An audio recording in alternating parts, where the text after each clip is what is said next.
Hello, everybody, and welcome to today's edition of the Cose WebEd webinar. My name is Sean Turner. I am the content director here at the Greater Cleveland Partnership, and I am being joined here today by Cose Crabtree.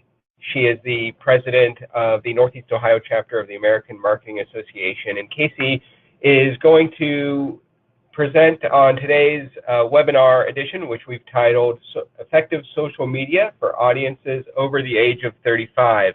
And speaking of Cose, let me tell you a little bit more about her. Cose Crabtree is a professional communicator who uses both traditional and social media. With roots in radio, Cose was an on-air personality with Cleveland's classic rock 98.5 WNCX from 1995 through 2009. She then made the transition to focus on social media at the time, and the medium was just starting to really take off. Cose considers radio to be one of the original forms of content marketing, with the personalities using creative teasers to keep the audience listening through 5 or more minutes of commercials until the next set of music. Knowing your audience and how to relate to them has always been a keystone of what Ms. Crabtree advocates. Taking that principle to social media and learning about the audiences, there was a natural progression for Cose. Most recently, she's been at the Shamrock Companies in a hybrid role as both an account manager and as a social media specialist. In this position, she was able to use both her social media skills and sales savvy to yield growth and brand recognition for her clients. Cose has a communications degree from Northwestern University, and as I mentioned, she's the president of the Northeast Ohio chapter of the American Marketing Association. She was elected to that position after serving on the board of the AMA for the past 5 years. You can interact with her on Twitter at Cose Crabtree, that's KASEYCRABTREE, on Instagram at Cose_Crabtree, or you can reach out to her via email, caseycrabtree@gmail.com. So with all that said, I'm going to get out of the way here and hand things over to Cose to begin her presentation. Cose, you have the floor. Thank you very much. I'm hoping everybody can hear me okay. And I am doing this from home. And of course, if any of you are pet owners, naturally at the moment that I'm starting this, my one cat has decided to communicate with me as well. So if you hear any meowing in the background, that is my cat. So I apologize. There's only so much I can do about that. I'm going to go through this today. Yes, kitty, go away. We're going to go through this today and look at some of the social media as it enters in the second decade of social media. So some of the things I'm going to cover, the fact that social media is not a marketing strategy. Sorry, but it should be a part of your overall marketing strategy. So we're going to go into that a little bit. A quick overview of the evolution of social media over the past 10 years. A breakdown of what age demographics are engaging with Facebook, Twitter, LinkedIn, and Instagram. How to determine what channels are best for your business. A little bit about authenticity and the voice of the small business. Best practices for each channel. Types of posts, sizing for pictures, and where to get free legal stock photos. Pay for play, when to hire help, and some Q&A. But like I said, Q&A throughout as well. I also know I'm what's standing probably between you and lunch, so we're going to try to get through this quickly and hopefully with a little bit of humor as well. Social media is not a strategy. It's a tactic. So it should be a part of your overall marketing strategy. But if you don't really have a marketing strategy, it's sort of like treading water. You may use some tactics and you'll stay afloat, but you won't really go anywhere. So if you don't have a marketing strategy, I highly recommend that you get with a professional organization, an agency, or a person, something that's right-sized for your size business, and really plan out that marketing strategy. You may be a smart marketing person, and if it's your own business and you're a small business, it's often good just to get some perspective from an outside person too. So, just to give you an idea of the communication channels that have existed over the past 20 plus years of ways people can communicate, this is courtesy of Jeff Rohr's. You'll see from 1990, the explosion, and this list ended in 2013. So you can think about that much more that's happened even in the past 5 years. So these are all the different places that we're now competing with in terms of getting people's attention. So social media is just part of it, which also means that it can't be your actual marketing strategy. It has to be part of your strategy, because your strategy has to address probably many of these channels, which are all part of your tactics. Okay. So, 10 years ago, when Facebook and Twitter were cutting edge, and like I said, there's now even more targeted social channels. So some of the current channels, like I said, are a little bit more targeted. If you have kids, they're probably all over Snapchat, probably using Instagram as well. Pinterest obviously is a biggie, is very female, has a huge female following, and is pretty specific for certain types of projects and certain specific businesses. And then there's things like House that is specific to home improvement, home decorating. So there's just a ton. It just continues to explode. Today we're going to focus on LinkedIn, Instagram, Facebook, and Twitter to just sort of hone in on those four. So over the past decade, we've had a jump of social media by adults from 20% to close to 70%. You have to look a little closely at this. This is from a Pew Research Center survey, and I can get you the link to this survey. It's a recent survey, and there's a lot of data in this. If you're a data person, that you can dig down into, it's pretty fascinating. So if you like to look at those different things, it's really pretty nice. And you can see the growth, obviously, over the years, but it's just a sense that it's really not going anywhere. Now, this you may have to look at a little bit more closely, because there's a lot of stuff there. But this, again, is the 4 channels. You'll see the link there, by the way, to the survey. So if you look at the 4 channels across the top, and then you sort of look down, based on the demos that we're addressing today, if you look at that second group where it says ages 30 to 49, that's kind of our closest there. You'll see that 78% are using Facebook, 40% are using Instagram, 33% are using LinkedIn, and 27% are using Twitter. Kind of surprised about the Twitter stats on that one. I think, I don't know why, but I was surprised about that. So Facebook is still the big winner there, and Instagram a close second. So as you break it down a little bit farther and you get into some of the breakdowns of race and economics and education, I think a big one to notice is under education, when you look at college graduates, 50% of college graduates are using LinkedIn. So that doesn't come as a surprise, because LinkedIn is obviously very business oriented. So it's just interesting. There's data like anything else. You can slice it and dice it a million different ways. But I think for a lot of people who keep talking about Facebook's demise, it's still a heavily used platform, and a platform that can be used very much to your advantage, but it can also be very complicated because it's an ever-changing algorithm. So, any questions or comments at this point? Sean, do we have anybody jumping in?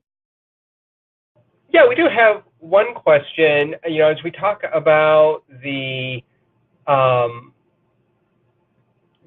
segmenting this age group and focusing on this older group, I know that this might be something you get into later, but what kind of things are they looking for? You mentioned the growth that we're seeing. What kind of things are they looking for when they go onto these 4 social media platforms that you're focusing on? Like what catches their attention? I'm I gonna think, yeah.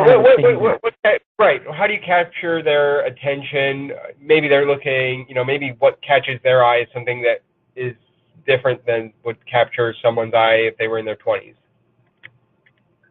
Okay. Well, I think part of it is making sure that you're on the right platform for the right audience, for sure. And a lot would depend on what your product or service is that you're offering. So one of the big things is and this is so funny that you just asked that question. Authenticity is such a key factor when it comes to social media. And I was at the Ohio Media Summit all day yesterday, which was a conference here in town. And I'm sorry, the Ohio Marketing Summit, my apologies. And the authenticity kept coming up as a phrase. And one of the reasons social media was so popular early on was there was this sense of authenticity. And people responded to others because they were drawn in by the authenticity. So as companies came in and started trying to capitalize on that, authenticity was almost like lightning in a bottle. So they tried to either recreate that, or it was almost like a force feeding of it. And you can't do that because that makes it inauthentic. So if you are a small business and you are a business owner, there's no one that's going to be able to have the same passion for your business that you do. So if you can bring that passion and authenticity to your social media, then you will be able to have an engagement or have an expression that's probably going to be more engaging than just something that isn't as emotive. So it's that kind of thing that's genuine, that really touches people. Now, if you have that passion, but maybe you're not the most verbal person, or you're not always sure how to express it, then you might need to partner with someone who can help you put that passion into words or that passion into photos so that it can get out there. But that's the kind of thing that people respond to the most. And with that too, this was another thing. This was from Social Media Today. The graphic on the left talks about the authenticity matters most to millennials. But if you look at the next group, the Gen Xers, which is 35 to 54, which is really a moneyed group, if you will, 85% still want to know about authenticity in terms of brands that they support. So they know when you're being real and when you're not. So when you're engaging your customers, like the picture here on the right, they're saying 70% of the time people can identify if an image was created by a brand as opposed to a consumer. So if you have a product that is the type of thing that your consumers use it and want to share about it, or you can encourage them to share about it and post about it, and then there's a way you can showcase them, and then they become a little bit of a star in social media, that's very authentic because they've already shared it. And then you're saying, thank you for the share and we appreciate it. So an example of that yesterday was Bill Jack, which is the dog food company, and they're local here, based in Northeast Ohio. And they have passionate consumers that their dogs have come to respond well to the food, and it's really made a difference in the dogs' lives and in turn in the owners' lives. So people started sharing these pictures of their happy dogs and all this sort of stuff. And so they were posting them to various social media channels, and the marketing people said, well, gosh, we should try to do something about making a note of this, or showcasing these wonderful posts. And so they started doing sort of like, doggy of the week. I forget exactly what they called it, but it was like every Friday, they selected one of these, pet dog of the week sort of thing. I mean, with permission of the person, they reached out to the person and got that kind of thing. So now that person can brag, it's like it's on Facebook, and then that person shares it to all their friends, like, hey, my dog's dog of the week, blah, blah, blah, blah, blah. And it's very authentic, and people love that, and then they feel special. So that's a way that, people respond to that, and it was sort of an organic thing that happened naturally. So again, it's a little bit of lightning in a bottle, but if it comes from a place that starts naturally, and then you can make it a part of what you're doing, that's ideal. I hope that sort of answers the question. Any other questions along those lines? No, nothing at this time. Okay. And to kind of show you an example of that, this just happened to me the other day. I don't even tweet that much anymore. I used to tweet like crazy. And Twitter has sort of become a bastion at times of like bullies, tramps, and politicians, which may be the new Cher song or something. But anyway, I am a fan of the show The Affair, which is on Showtime. If anybody watches it, it's very well written. So I think it was 2 weeks ago, they had a twist in the plot that I didn't see coming. So after the show was over, I just tweeted this out, and you'll see that the tweet itself isn't anything tremendous. I mean, I just, I mentioned The Affair, the show, and I said, not going to give away any hashtag spoilers, so that would pick up a little bit for anybody's, and I hashtag Noah because that's one of the characters. And I just wrote, phenomenal writing and acting. Thank you. Now you can see I tweeted it out at 9:08. So the show had ended. And then it was,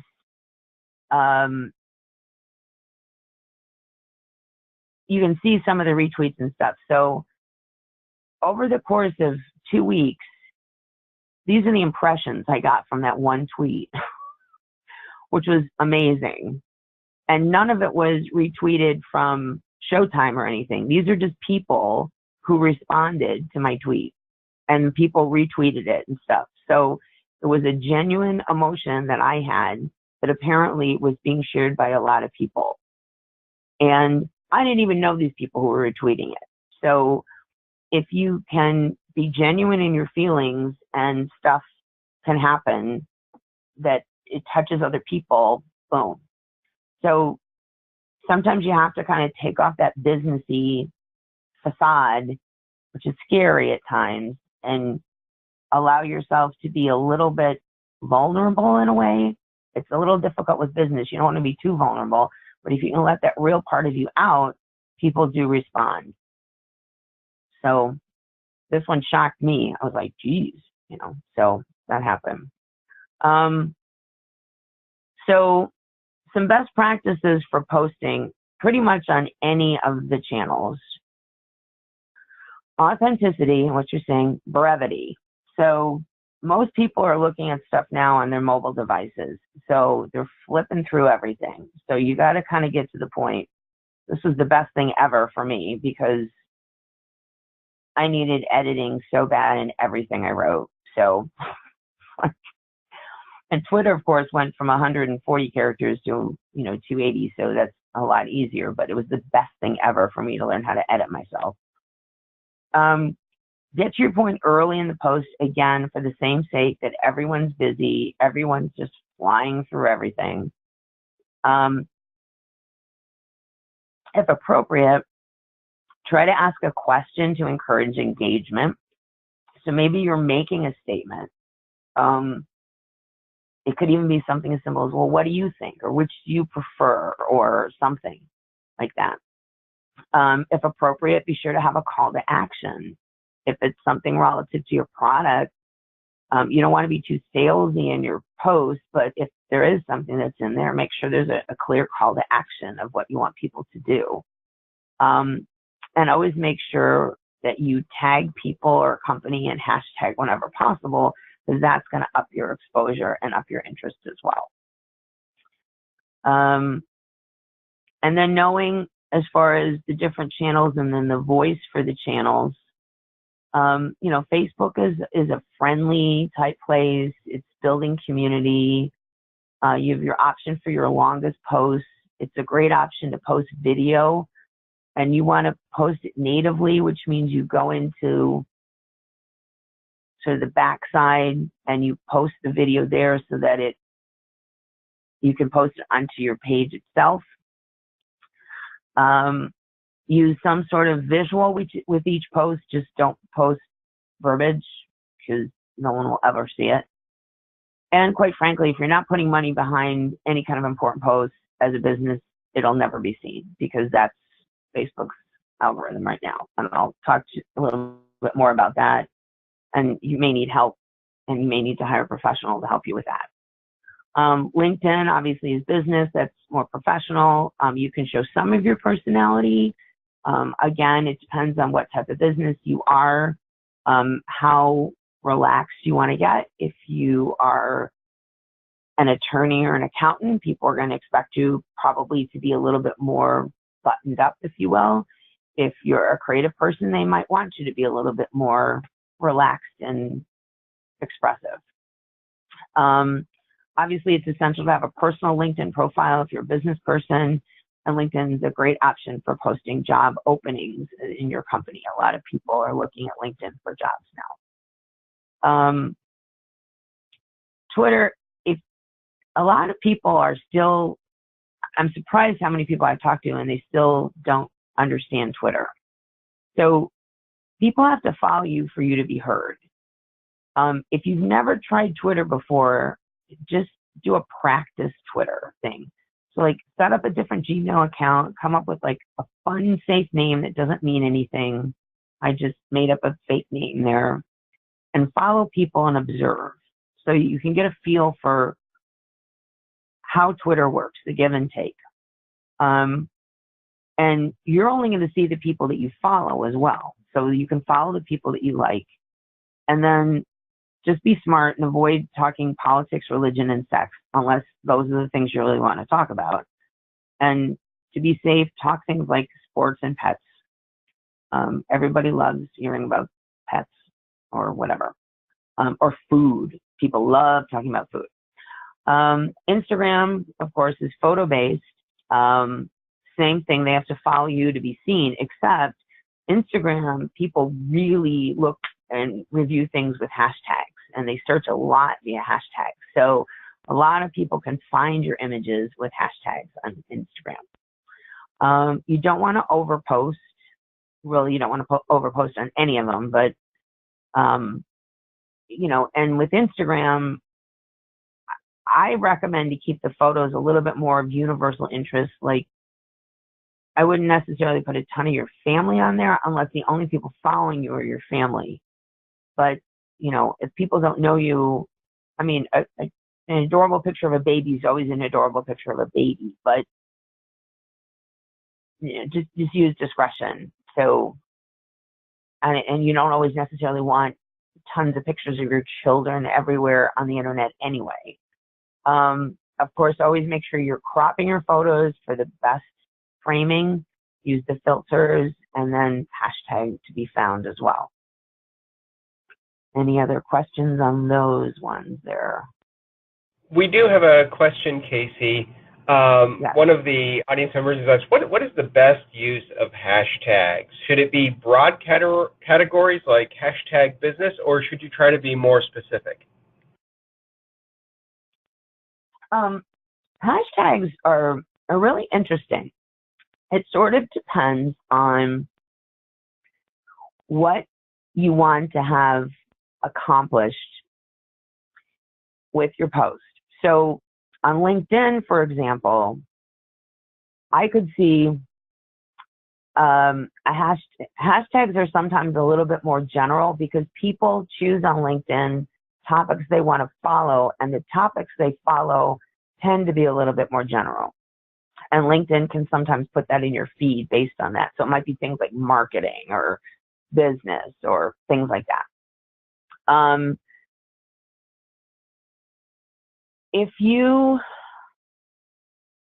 trying to think of a good example. On Facebook, people don't use hashtags as much on Facebook because the thing about Facebook is, or another way you can use hashtags is almost like a punchline on something, or sort of for final comment. So let's say you went to a business and they really didn't come. Let's say something positive. Okay, another pet story here. My one cat recently had to change her prescription food, from one prescription to another. And I had been getting food online from Chewy.com. Going to give them some plugs here. So I had 3 unopened bags of expensive cat food. So I called up Chewy.com and said, gosh, is there any way I could return these? I'll pay for the shipping and exchange them for the new type of prescription food I need to get. They said, we will credit you for the food you already have. And I'm like, are you kidding me? They said, no. I said, well, then I will, donate this to a shelter. And they said, that's all we ask. So I, put a post on Facebook like, blah, blah, blah, blah, blah, and then a hashtag like best customer service ever. Okay. So it's sort of like an emphasis on something, like a super short emphasis. Sometimes you'll see things like epic fail if somebody does something that's the opposite. So, it was $100 worth of cat food that they credited me, which is like amazing. So so if there's an emphasis that you want to do that, or, sometimes Indians like, Go Tribe, or, when the Cavs were in playoffs, all in, or things like that. So when there's a phrase that's going around, people can do that. If it's a general hashtag or a subject that you want people to pay attention to, you can do that. If you're having a specific event and you want to create a hashtag for an event to create so people can follow the event that's going on, you can do that. If you want to create a hashtag that's sort of relative to a product you have, and like every time you post that product or something about it, you want to sort of create a buzz, you can do that. The only thing I recommend is search that hashtag first online and make sure if it's being used by somebody else, as long as it's not a copywritten sort of thing, or it doesn't have any kind of double entendre that might be inappropriate. But I'll give you an example of something that I was just looking up for somebody else. Was they wanted to do something and wanted to do a contest where they were going to use the hashtag Ohio Proud, which I thought was cool. Like they want to have people take pictures of places around Ohio with themselves in it, like what made them proud of Ohio. So it's hashtag Ohio Proud. Well, it turns out that Ohio Proud as a Twitter handle is the like Department of Agriculture for the state of Ohio, and they try to use that hashtag for them, but people are using Ohio Proud for all kinds of things all over Ohio. So nobody really owns that hashtag. So you could use that for that contest, but if somebody just searched Ohio Proud, they would get a lot of different things and it would be confusing. So we decided against using that hashtag, not because it was inappropriate, but because searching results for that would be diluted because a lot of other people were using it for other things. So I hope that kind of answers that question. Here are 2 resources that you can go to that you'll wind up downloading stuff and they'll probably call you. So Sprout Social, if you just Google, proper photo sizes per channel or something like that, and HubSpot too. And you can download that, and these are ever changing, and they have templates and everything that you need. They'll probably call you to give you a sales pitch, but who knows? So you can, but these are ever changing as far as sizing, and sizing varies, of course, if the person's looking on a phone or if they're looking at a laptop or if they're looking on a tablet, and it is a challenging thing to stay up on. So, hiring a pro. I would recommend this at times. This is going to save you time and aggravation. A good pro is going to stay up on all the changes that keep happening with all these channels. The pay for play. If you're not putting money behind some of your Facebook posts, they're just not going to be seen as a business. Unfortunately, that's the algorithm that Facebook has today. And if you're going to even look at doing Facebook or Instagram advertising, and those 2 are connected now,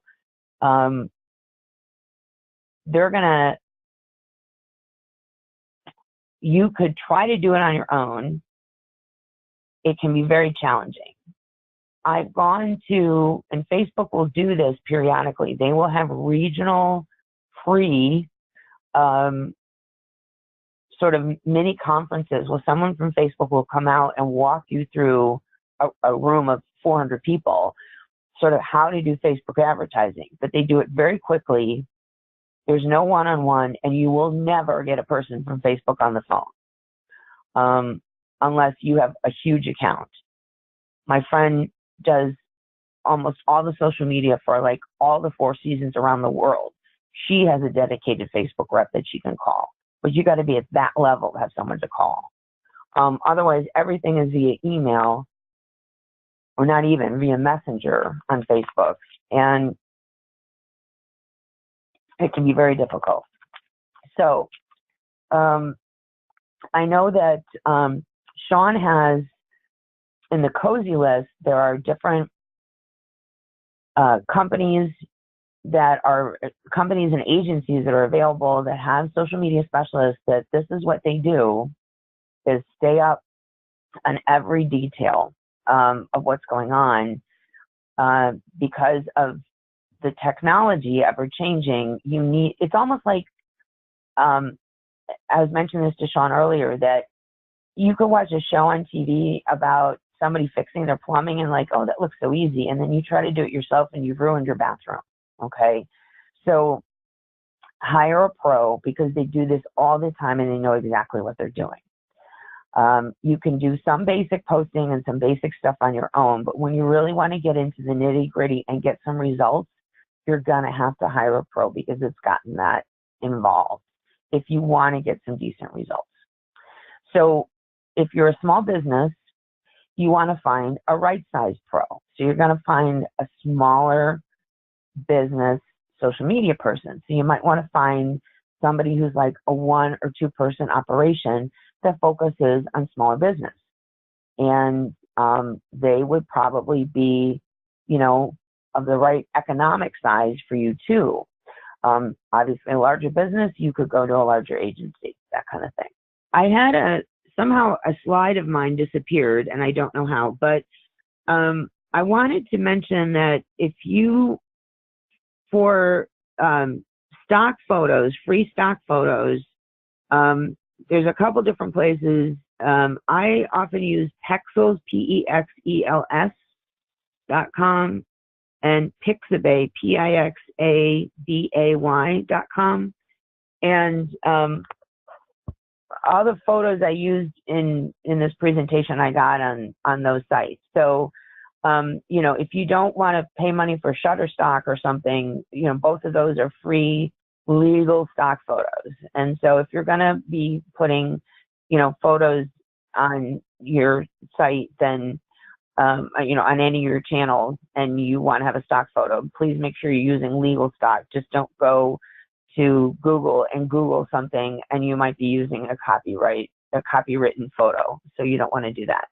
And somehow that slide disappeared, so my apologies on that one. Casey, we do have time for one more question that's come in, and it's a good one. How do you check the stats and engagement on your tweets? And we can even expand that. How do you measure just overall the effectiveness of any social platform that you're using? What is the ROI of what you're putting out there? And do you recommend doing that? Is that something that you should be hung up on, the numbers that you're getting? Well, that goes back to your marketing strategy. So at the time that you establish your marketing strategy, you should be looking at what are your KPIs? What are your key performance indicators? So are you a new business that you want to get name recognition? Do you just want to have an awareness campaign? So if you just want to have an awareness campaign going and you get a lot of impressions with something, then that's a good thing, okay? So, if you are looking to just get your name out there and you do something that a lot of people are recognizing your name, or you get retweets or something like that, so that's a good thing, okay? If you are a more established company and you're trying to find a way to drive people to your website, then you want to be doing something on social that's driving people back to your website. And there's a lot of different things that you can do that. So there's ways to track that as well. And why are you driving them back to your website? Is there a call to action because you want them to buy something, or is there an event on your website, or is there something that they get on your website? Or, what's the point of going to your website? So, but there's ways that you can track that. Or are you mentioning events, are you having an event and you want people to sign up for an event? So if you're something as simple as Eventbrite, if you have an event on Eventbrite, Eventbrite can tell you in their stats where people have come from. So then you can see that stuff too, like where you've gotten traction. So again, it goes back to what are your goals, and then, what are you looking to accomplish? And then from there, you need to say, okay, if this is what we want to accomplish, then you set out your tactics, and then you measure your accomplishment of your tactics against the goals. So that's when you need to look at what is it you're going to measure. As far as the measuring tools themselves, almost all the social platforms have their own individual tools that you can go in and measure. Some of them are more detailed than others, and some of them are more cumbersome than others in terms of just downloading the stuff and putting it together. There's a gazillion platforms that can aggregate stuff and put together beautiful dashboards that are real easy to see, but that costs money. Again, though, if you're going through a professional, most of the professionals are going to have access to these tools with the dashboards. So that's a plus with them too. Great. Thank you, Casey. That's about all the time that we have. Casey, thank you so much for taking the time today to kind of walk us through this with a lot of great information out there. And just as a reminder to everyone, we are going to be putting this up onto cozy.org/MYB, a link to Casey's presentation, a recording of the presentation today, so you can be looking for that there. And again, thank you everyone for dialing in today, and you may all disconnect at this time. Thank you.